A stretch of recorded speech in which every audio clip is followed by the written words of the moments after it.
Shri Venkateswara gold తాకట్టులో ఉన్న మీ బంగారాన్ని విడిపించి కొనబడును.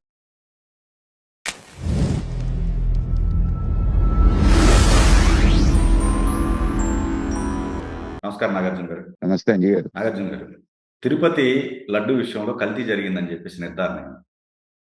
పాత్రదారులు ఎవరైతే ఉన్నారో పాత్రదారులు వాళ్ళు అరెస్ట్ అయ్యారు. ఇప్పుడు సూత్రధారుల దగ్గరికి వచ్చింది, వాళ్ళ వంతు వచ్చింది. అవును, మరి వాళ్ళు అరెస్ట్ అయ్యే అవకాశం ఉంటుందా? అంటే అంజీ గారు, భగవంతుడు నిన్న కూడా మొన్న 2 రోజుల క్రితం కూడా మనం మాట్లాడుకున్నాం. వెంకటేశ్వర స్వామి మహత్యం ఎట్లా ఉంటుందంటే, ఆయన పాపాలు పండేదాకా చూస్తూ ఉంటారండి. వీళ్ళు ఏమనుకుంటారంటే మనకేం జరగలేదు కదా, మనం చేసిన చెల్లుబాటు అవుతుంది అనుకుంటారు. కానీ ఆయన స్క్రీన్ ప్లే అనేటువంటిది వేరుగా ఉంటుంది. భక్తులు కొన్ని సంవత్సరాలుగా కంప్లైంట్ చేస్తూ క్వాలిటీ బాగాలేదు, లేకపోతే వాసన వస్తుందని చెప్పినప్పటికీ కూడా ఏంటంటే, ప్రభుత్వం రాగానే, ఈ కూటమి ప్రభుత్వం రాగానే చేసినటువంటిది ఏంటంటే, దాని మీద ప్రాథమికమైనటువంటి విచారణ చేసిన తర్వాత క్వాలిటీ బాగాలేదు, నెయ్యి కల్తీ అయిందనేటువంటిది చెప్పడం జరిగింది. చెప్పినప్పుడు పెద్ద ఎత్తున వీళ్ళందరూ కూడా ఎదురుదాడి చేసి, మమ్మల్ని కక్ష సాధించడం కోసం వీళ్ళు చేస్తున్నారు, లేకపోతే మమ్మల్ని వేధించడానికి చేస్తున్నారు కాబట్టని వీళ్ళంతటి వీళ్ళే సుప్రీంకోర్టుకి వెళ్ళడం జరిగిందండి. మీకు ఐడియా ఉంది కదా అంజీ గారు? అవును. సుబ్బారెడ్డి గారే దీనికి సుప్రీంకోర్టుకి వెళ్ళారు.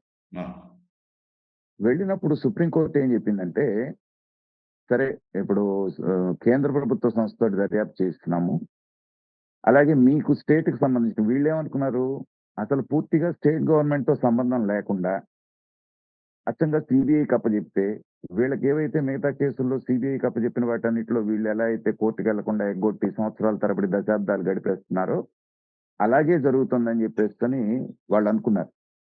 కానీ పాపం ఎలా పండింది అంటే, సుప్రీంకోర్టు కూడా దర్యాప్తు సంస్థలు ఏం చేసిందంటే, సిబిఐ ఆధ్వర్యంలో చేస్తూనే సిట్ లో ఇద్దరు స్టేట్ కి సంబంధించినటువంటి ఆఫీసర్స్ కూడా కలిపి ఒక సిట్ ని ఫామ్ చేశారు.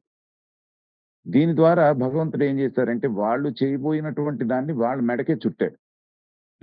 ఇప్పుడు అదే సుప్రీంకోర్టు ఆధ్వర్యంలో ఉన్నటువంటి దర్యాప్తు సంస్థ ఏదైతే ఉందో సిట్టు, పాలకి పాలు నీళ్లకు నీళ్లుగా నిగ్గుదేల్చిన తర్వాత ఏంటంటే, ఎవరిని అనేటువంటి పరిస్థితి లేకుండా, ఎక్కడా కూడా తప్పించుకోవడానికి అవకాశం లేకుండా పకడ్బందీగా వీళ్ళని ఫిక్స్ చేసినటువంటిది అదేదో చంద్రబాబు నాయుడు గారు చేశారనో ఇంకోటి చేశారనో నమ్మట్లేదు. సాక్షాత్తు వెంకటేశ్వర స్వామి వీళ్ళ మెడకి ఉరేయటానికి కావాల్సినటువంటి సాక్ష్యాధారాలన్నీ స్వయంగా ఆయన ఇచ్చాడని నేను బలంగా నమ్ముతున్నానండి గారు.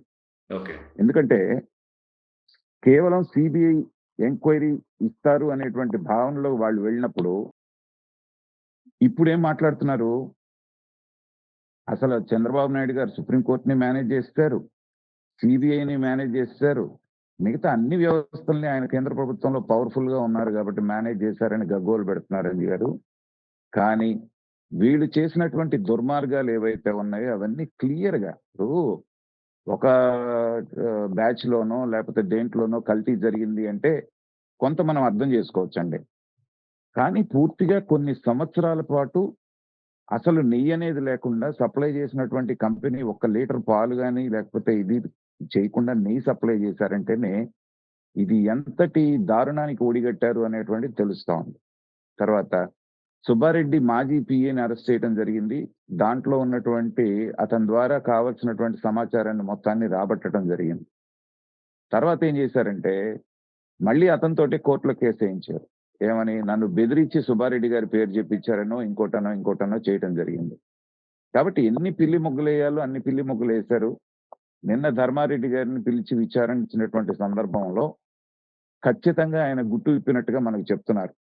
హైకమాండ్ ఎలా చెప్తే నేను అలాగే చేశాను, నాకు దీంట్లో ఎలాంటి ప్రమేయం లేదు, కేవలం నేను పాత్రధారిని మాత్రమే, సూత్రధారులు వేరే ఉన్నారనేటువంటిది క్లియర్ గా చెప్పేశారు.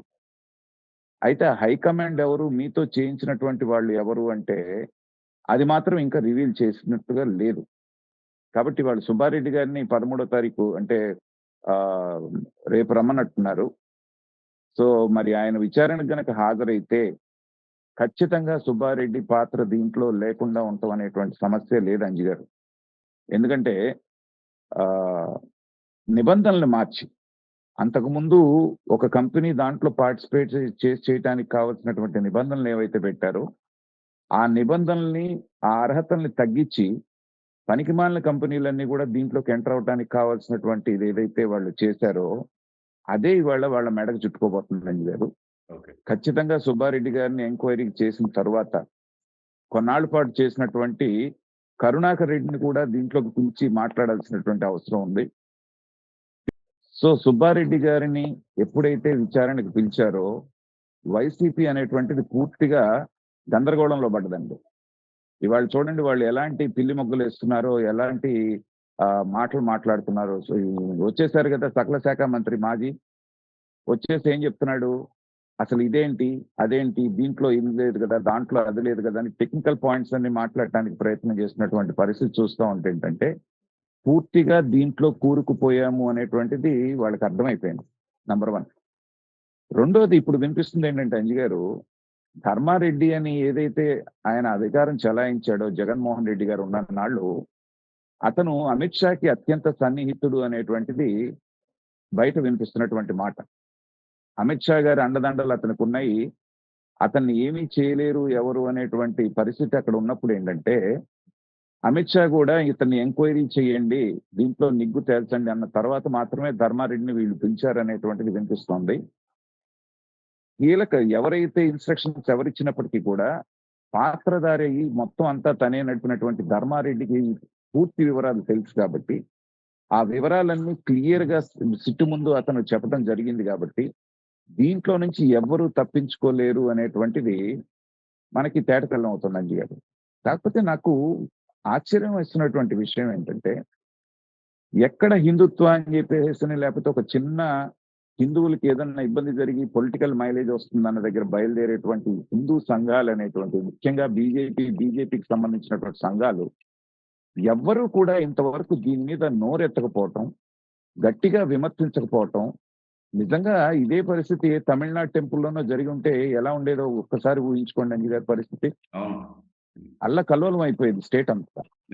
కానీ తిరుమల తిరుపతి దేవస్థానం, వెంకటేశ్వర స్వామి ఇలవేల్పుగా భావించేటువంటి ఉభయ రాష్ట్ర తెలుగు ప్రజలే కాదు, ప్రపంచవ్యాప్తంగా ఉన్నటువంటి హిందువులు ఎవ్వరు కూడా దీని మీద నిరసన గళం వినిపించకపోవటం, లేకపోతే ఒక ప్రొటెస్ట్ చేయకపోవటం అనేటువంటిది నాకు చాలా ఆశ్చర్యాన్ని కలిగిస్తోంది.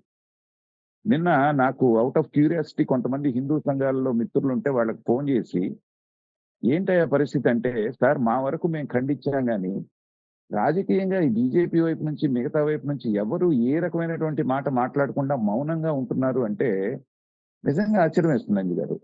ఎందుకంటే సాక్షాత్తు దేవదేవుడైనటువంటి ఆయనకి ఇంత అపచారం జరిగిన తర్వాత కూడా రాజకీయ నాయకులు మీనమేషాలు లెక్క పెట్టడం అనేటువంటిది ఏంటంటే దీంట్లో మైలేజ్ ఎంత వస్తుంది, మైలేజ్ రాకపోతే అవసరం లేదనేటువంటి లెక్కల్లో వాళ్ళు ఉన్నారేమోననేటువంటిది ఉంటుంది. కానీ ఎవరి లెక్కలు ఎలా ఉన్నా కానీ దేవుడు తన పని చేసుకు వెళ్తున్నాడు అంటానికి ఇదే ప్రత్యక్ష ఉదాహరణ అంజి గారు. ఖచ్చితంగా దీంట్లో వేలు పెట్టి అపచారం చేసినటువంటి ప్రతి ఒక్కడికి చట్ట ప్రకారంగా అయినా శిక్ష పడుతుంది, లేదా మన చట్టాలను మనం చూస్తున్నాం. ఒకసారి మొదలైన తర్వాత అది సంవత్సరాలు గడుస్తోంది, లేకపోతే దశాబ్దాలు గడుస్తుందో అక్కడ పడకపోయినా వాళ్ళకి పడేటువంటి శిక్ష ఇప్పుడు ఇదే ధర్మారెడ్డికి ఎలాంటి శిక్ష వెంకటేశ్వర స్వామి వేశాడో మనం చూసాం. అది మనం నోట్తో మనం అనకూడదు. చేతికొచ్చినటువంటి కొడుకు ఏ పరిస్థితుల్లో ఇదేయడో మనం చూసాం అంజి గారు. కాబట్టి దేవుడు వేయాల్సిన శిక్ష ఎవరికి వేయాల్సిన వాళ్ళకి వేస్తున్నాడు. కానీ చట్ట ప్రకారంగా కోట్లాది మంది భక్తుల మనోభావాలతోటి ఆడుకున్నటువంటి వీళ్ళకి ఖచ్చితమైనటువంటి శిక్ష పడాలని మాత్రం అందరూ కోరుకుంటున్నారు. అది ఖచ్చితంగా జరుగుతుంది. ఇప్పుడున్నటువంటి ప్రభుత్వం కేవలం స్కామ్ను బయటికి తీసుకురావడమే కాకుండా దానికి ఒక లాజికల్ కంక్లూజన్ ఇస్తుందని నేను భావిస్తున్నాను అంజి గారు.